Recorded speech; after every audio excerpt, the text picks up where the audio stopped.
Okay, so once we have calibrated our machine and our setup, we are going to go to Tool List. To create a new tool, you will copy one of the original ones. That's either the signal or the spindle. Copy. It's going to come up with the same name and then a long digit number. That's how you know it's your copy. You'll go ahead and hit Edit. Come up with first name, spindle name 2, totally arbitrary, however you would like to name them. Then we go to dimension.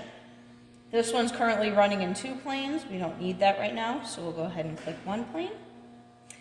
Our spindle, we want to measure from the bottom of the flange to the point of correction. So for our example, it would be to the middle of the balancing screws, the balancing rings. So that's where we'll measure. Diameter is the diameter of the measuring plane. Once we've done that, the F, if you have the balancing screw option on your 1002 or on any tabletop or LCD screen model, the F first one is going to be the number of screw holes. Generally, it's going to be an even number between 4 and I think 12 is the latest. So however many screw holes you have, you enter.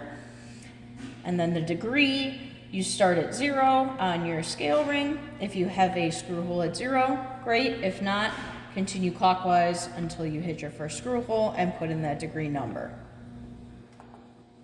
Tolerance is going to be the balance tolerance quality that you'd like. So generally G2.5 is the standard.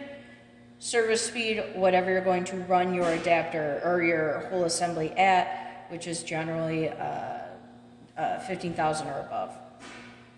Whatever you would like to run that at. Weight is the weight of the assembly. You're going to need a scale or something similar in order to weigh it. For our example, we've already got 2.5. This brings us down to our static imbalance of 4 gram millimeters. So based on our service speed and weight, those are the gram millimeters permissible and still be in tolerance. Compensation, depending on the options that you have, you'll have drill, mill, balancing rings, and set screws. Drilling is always going to be included in the balancer. That's hard balancing. Balancing rings will always be included as well. There is gram millimeters printed on the balancing ring, which is going to tell you how much that you have to play with. For our example, we're going to do screws. The mass of our biggest set screw for a Haimer set screw set is 1.14.